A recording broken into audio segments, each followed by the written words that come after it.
Good day and God bless. Welcome to And It Came to Pass. I am Dana. Clearly I believe in God. And, well, a lot of people question that stuff, right? Because they believe in the science of evolution. And you'll hear a lot of them say that the Bible is just a book written by man. And that's absolutely true. If we look at 2 Timothy 3:16, it says, "All scripture is given by inspiration of God, and is profitable for doctrine, for reproof, for correction, for instruction in righteousness." Now, the Bible was inspired by God, written by man. So clearly, it must be full of unfactual stuff, right? So let's go and look at some facts written by men that back up the scientific evidence of evolution. Let's start with the Smithsonian. An article written by a man named Jason Daly. Your oldest ancestor was probably sponge-like. A new study may settle a long-running debate about which creature was the first to evolve from a universal common animal ancestor. DNA doesn't tell us just what type of animal the first creature was, so researchers have created evolutionary models to work backwards to figure it out. If we know the characteristics of the first animal to split off from the universal common ancestor, it will tell us a lot about that original creature. The traditional view is that sponges were the first animals, but since 2008, several models have suggested comb jellies were the first branch to split off of the animal tree.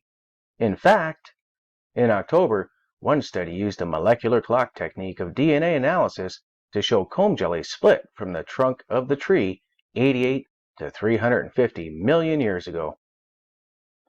Another study earlier this year also pointed to comb jellies, though an additional one published around the same time pointed to sponges.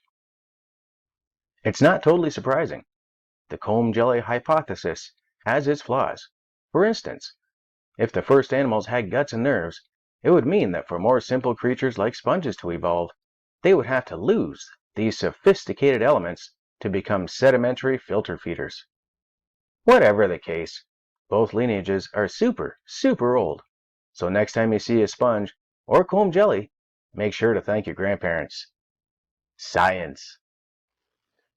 And here we see more evolutionary facts, this time written by a woman.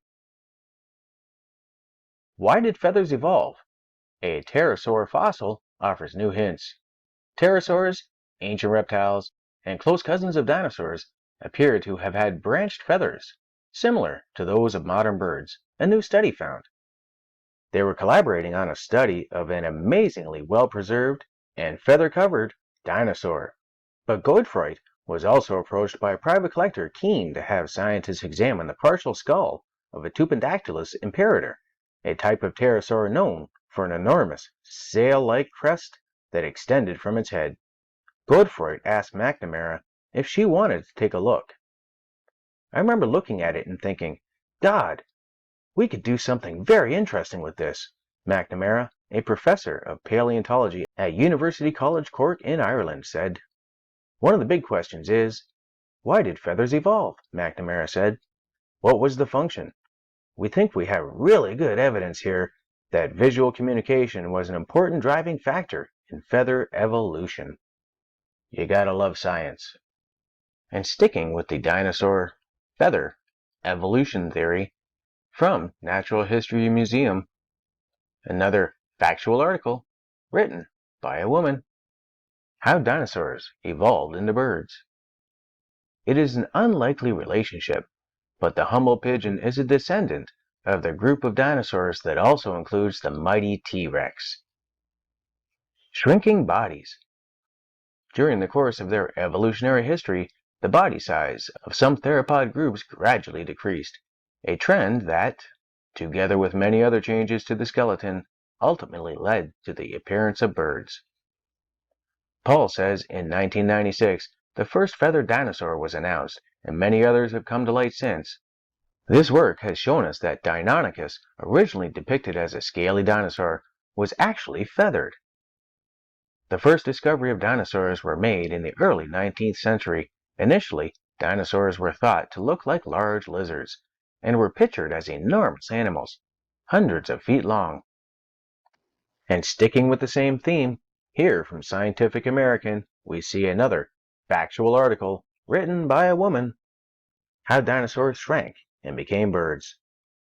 Modern birds descended from a group of two-legged dinosaurs known as theropods, whose members include the towering Tyrannosaurus rex and the smaller velociraptors. These animals appeared to have acquired their bird-like features, feathers, wings, and flight in just 10 million years, a mere flash in evolutionary time. Archaeopteryx seemed to emerge fully fledged with the characteristics of modern birds, said Michael Benton, a paleontologist at the University of Bristol in England. To explain this miraculous metamorphosis, scientists evoked a theory often referred to as hopeful monsters. A bird didn't just evolve from a T-Rex overnight, but rather the classic features of a bird evolved one by one, first bipedal locomotion, then feathers, then a wishbone, then more complex feathers that looked like quill pen feathers, then wings, Brosat said. The end result is a relatively seamless transition between dinosaurs and birds, so much so that you can't just draw an easy line between the two groups. New research suggests that bird ancestors shrank fast, indicating that diminutive size was an important and advantageous trait, quite possibly an essential component in bird evolution. And now switching gears to one of my favorite evolutionary facts from the Smithsonian Magazine, written by another woman. More than 30 million years ago, monkeys rafted across the Atlantic to South America. In a strange twist of evolutionary history, the ancestors of modern South American monkeys, such as the capuchin and woolly monkeys, first came to the New World by floating across the Atlantic Ocean on mats of vegetation and earth. Described today in science, the key fossils are a set of 4 teeth. Seifert and colleagues proposed the primate teeth they found in Peru belonged to a now extinct group of monkeys called Peripathecids. Back then, during a time known as the late Eocene, Africa and South America were significantly closer. The trip must have been harrowing. The working hypothesis is that monkeys living along the Atlantic coast of Africa were swept up in intense storms and found themselves at sea. These primates clung to storm debris that formed natural rafts. Currents carried these platforms of vegetation across the ocean. Upon arrival in a new continent, the surviving monkeys found a suitable new home and began to proliferate. And rafting along the same factual river we get from CNN, crew of prehistoric monkeys rafted across the Atlantic to South America. It would have been extremely difficult, though very small animals the size of Eucayalopithecus would be at an advantage over larger mammals in such a situation, because they would have needed less of the food and water that their raft of vegetation could have provided, said lead author Eric Seifert, a professor of clinical integrative anatomical sciences at Keck School of Medicine, University of Southern California. The study published Thursday in the Journal of Science. This is presumably why most of these overwater dispersal events that we know of in the fossil record involve very small animals, Seifert said. Only 2 other species of immigrant mammals are thought to have made what would have been a harsh crossing of the Atlantic, although exactly how they got there has long been a topic of heated discussion. The thing that strikes me about this study more than any other I've been involved in is just how improbable all of it is, said Seifert. Improbable's a good word. And now my favorite article on this subject from National Geographic. When monkeys surfed to South America. Long ago, about 36 million years before today, a raft of monkeys found themselves adrift in the Atlantic. They'd been blown out to sea by an intense storm that had ripped up the African coast, and now a mat of floating vegetation was the closest thing to land for miles in all directions. But luck was with them. Thanks to a favorable current, they were thrown onto the beach of a new continent, South America. I'll admit that this scenario requires a little scientifically informed imagination. No one has ever found a fossilized huddle of monkeys clinging to battered vegetation in ancient ocean sediments. But we know that such events must have happened in the past. At about 36 million years old, Paropithecus pushes back the arrival of monkeys on South America 10 million years earlier than previously thought. And even better, the molars of Paropithecus closely resemble those of Talopithecus, an early monkey that lived around the same time in northern Africa. This doesn't mean that Paropithecus was directly descended from Talopithecus. Rather, it's another strong sign that the ancestors of New World monkeys were accidental migrants from Africa. Paropithecus, or its immediate ancestors, probably arrived on a raft of storm-tossed vegetation. There wasn't an overland route for the primates to make the same journey. Even though South America and Africa were once connected, they had drifted apart by 110 million years ago, long before the evolution of primates, much less monkeys. South America stayed an island continent from then until its collision with Panama about 3 million years ago. There was no other way for the monkeys to get from Africa to South America, except by sea. So as you can see, it's pretty hard to deny the facts that we just went over. But what does the former king of evolution think about how we got here? What do you think is the possibility that intelligent design might turn out to be the answer to some issues in genetics or in evolution? It could come about in the following way. It could be that at some earlier time, somewhere in the universe, a civilization evolved by probably some kind of Darwinian means to a very, very high level of technology and designed a form of life that they seeded onto perhaps this planet. Now, that is a possibility and an intriguing possibility. And I suppose it's possible that you might find evidence for that if you look at the details of biochemistry, molecular biology. You might find a signature of some sort of designer. Wait a second. Richard Dawkins thought intelligent design might be a legitimate pursuit? And that designer could well be a higher intelligence from elsewhere in the universe. Well, but that higher intelligence would itself have had to have come about by some explicable or ultimately explicable process. It couldn't have just jumped into existence spontaneously. That's the point. So Professor Dawkins was not against intelligent design, just certain types of designers, such as God. Elsewhere in the universe, like space, right? Well, that makes sense given what we're about to look at now. Scientists suggest octopuses might actually be aliens. Normally, when you see a story about someone claiming that aliens are hanging out here on Earth, its origins can be traced to a misguided conspiracy theorist or crackpot ranting on YouTube. So when an international group of actual scientists releases a report theorizing the existence of an alien species living right under our noses, it's worth a look.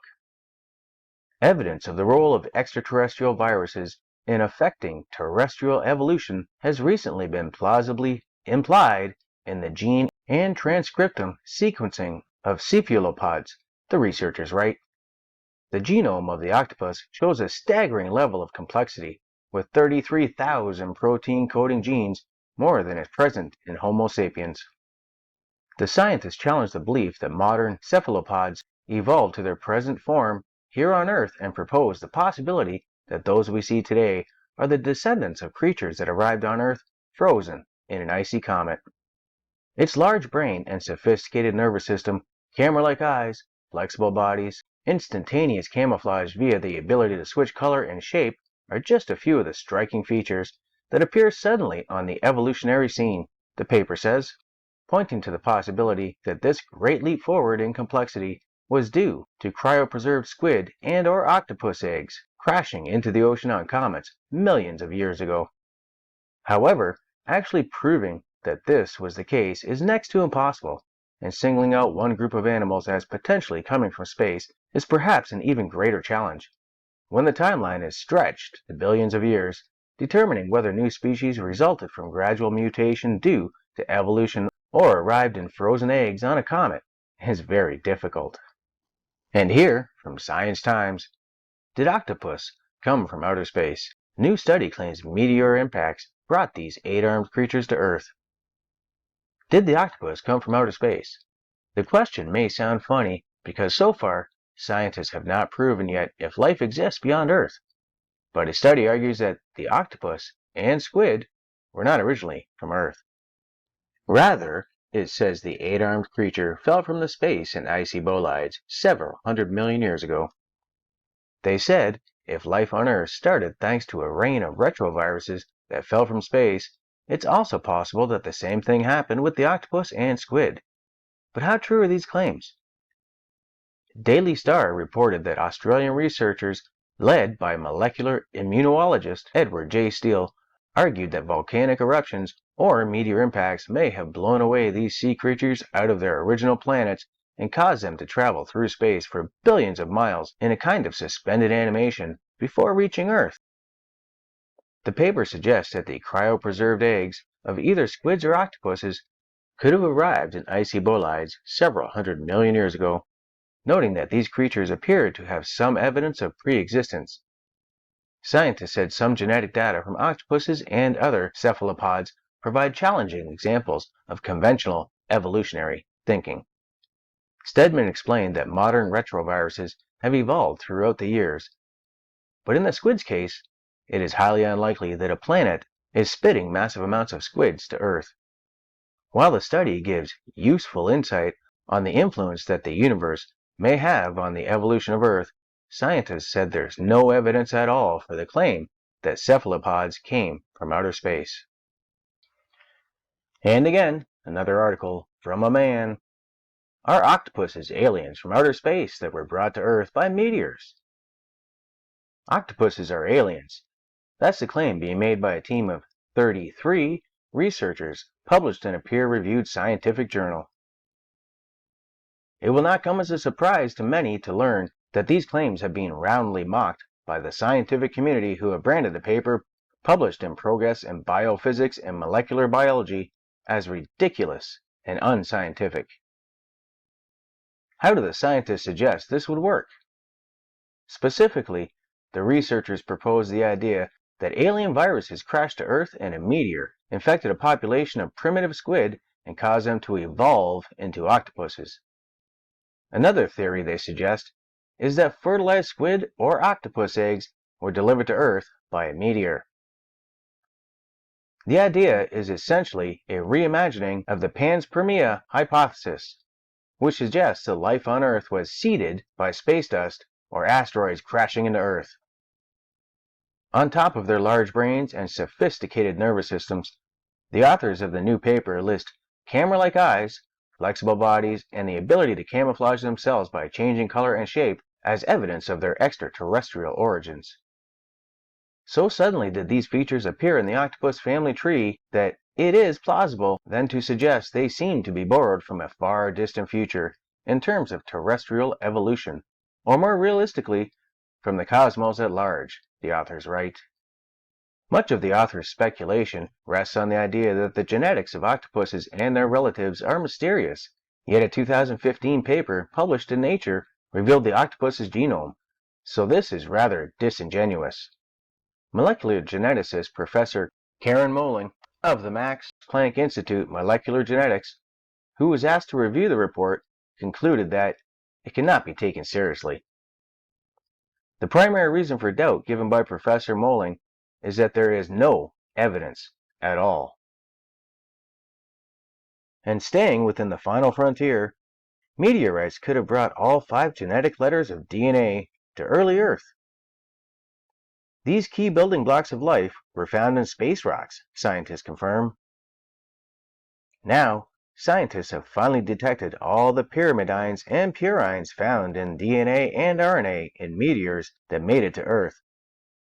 The presence of the 5 primary nucleobases in meteorites may have a contribution to the emergence of genetic functions before the onset of life on early Earth, study lead author Yasuhiro Oba, an astrochemist at Hokkaido University in Japan, told Space.com. Imatazole and similar molecules proved far more abundant than pyrimidines in these meteorites, suggesting they might prove easier for naturally occurring chemical reactions to synthesize. In addition, imidazole can act like a primitive catalyst to set off chemical reactions, such as forming purines instead of pyrimidines. Now, before we go any further with the space theme, we need to stop and have a look at the main source for everything space related. Now, I don't care if you believe that the Earth is a oblate spheroid shooting through the galaxy at a million whatever miles an hour, or if you think, like the old ancient people of every culture, that the Earth is flat and stationary. That's not the point of this video. I don't care which way you believe that, but we need to have a look at where we get our main space information from. So let's start with the man who's often credited with actually forming NASA. Werner von Braun. Werner Magnus Maximilian Breyer von Braun was a German-American aerospace engineer and space architect. He was a member of the Nazi Party and SS, as well as the leading figure in the development of rocket technology in Nazi Germany and a pioneer of rocket and space technology in the United States. While in his 20s and early 30s, von Braun worked in Nazi Germany's rocket development program. He helped design and co-developed the V-2 rocket at whatever that says during World War II. Following the war, he was secretly moved to the United States, along with about 1,600 other German scientists, engineers, and technicians as part of Operation Paperclip. He worked for the United States Army on an intermediate-range ballistic missile program, and he developed the rockets that launched the United States' first space satellite Explorer 1 in 1958. He worked with Walt Disney on a series of films which popularized the idea of human space travel in the U.S. and beyond between 1955 and 1957. In 1960, his group was assimilated into NASA, where he served as the director of the newly formed Marshall Space Flight Center and as chief architect of the Saturn V Super Heavy Lift launch vehicle that propelled the Apollo spacecraft to the moon. In 1967, von Braun was inducted into the National Academy of Engineering, and in 1975, he received the National Medal of Science. Von Braun is widely seen as either the father of space travel, father of rocket science, or the father of the American lunar program. He advocated for a human mission to Mars. Now that we've taken a very brief look at the beginnings of the most trusted source for everything space-related, let's have a quick look at some of the gems they've given us. Moon rock given to Holland by Neil Armstrong and Buzz Aldrin is fake. A moon rock given to Dutch Prime Minister by Apollo 11 astronauts in 1969 has turned out to be a fake. Curators at Amsterdam's Rijksmuseum, where the rock has attracted tens of thousands of visitors each year, discovered that the lunar rock valued at 308,000 pounds was in fact petrified wood. It's a good story with some questions that are still unanswered, she said. We can have a laugh about it. The rock was given to Willem Dries, a former Dutch leader, during a global tour by Neil Armstrong, Michael Collins, and Edwin Buzz Aldrin following their moon mission 50 years ago. NASA gave moon rocks to more than 100 countries following lunar missions in 1969 and in the 1970s. Researchers at Amsterdam's Free University were able to tell at a glance that the rock was unlikely to be from the moon, a conclusion that was borne out by tests. It's a nondescript, pretty much worthless stone, said Frank Bianc, a geologist involved in the investigation. And again we see moon rock turns out to be fake. Astronauts who landed on the moon collected 2,415 samples of moon rocks, weighing a total of 842 pounds or 382 kilograms. Most of these rocks were collected during the Apollo 15, 16, and 17 missions. The Dutch National Rijksmuseum made an embarrassing announcement last week that one of its most loved possessions, a moon rock, is a fake. Just an old piece of petrified wood that's never been anywhere near the moon. At that time, the museum said the rock symbolized the exploration of the unknown, colonization of far-off places, and bringing back of treasures. A reading about the moon rock was even held on October 7th because it was a full moon. No one doubted the authenticity of the rock because it was in the Prime Minister's own collection, and they had vetted the acquisition by a phone call to NASA. According to an article published by the Rijksmuseum, At one time, the rock was insured for approximately $500,000, but its actual value is probably no more than around $70. Researchers from the Free University of Amsterdam immediately doubted the rock was from the moon and began extensive testing. The test concluded the rock was petrified wood. U.S. Embassy officials were unable to explain the findings, but are investigating. Even though the test found the piece is not of lunar origin, the Rijksmuseum curators say they will keep it anyway as a curiosity. Because honesty, right? Speaking of honesty, from NASA. I remember very clearly, I think anybody who was alive at the time does, I remember my parents waking me up and we went down and we watched you guys land on the moon. No, which you was didn't. No, you didn't. What? Because there wasn't any television. There wasn't anybody taking a picture. You watched animation. I'd go to the moon in a nanosecond. The problem is we don't have the technology to do that anymore. We used to, but we destroyed that technology, and it's a painful process to build it back again. It is Photoshop, but it's has to be. Why has nobody been to the moon in such a long time? That's not an 8-year-old's question. That's my question. I want to know, but I think I know. Because we didn't go there, and that's the way it happened. And if it didn't happen, it's nice to know why it didn't happen. Called the Orion Multipurpose Crew Vehicle, or MPCV, this next-generation spacecraft will enable America to explore beyond low Earth orbit. Right now, we only can fly in Earth orbit. That's the farthest that we can go. The kinds of technologies that we're testing out on space station are definitely helping us with our goals of going beyond low Earth orbit. Early in the next decade, a set of crewed flights will test and prove the systems required for exploration beyond low Earth orbit. One thing I really want your generation to embrace is that the Earth is a closed system. We cannot leave the Earth. There are great ideas undiscovered, breakthroughs available to those who can remove one of truth's protective layers. The heavens declare the glory of God, and the firmament showeth his handiwork.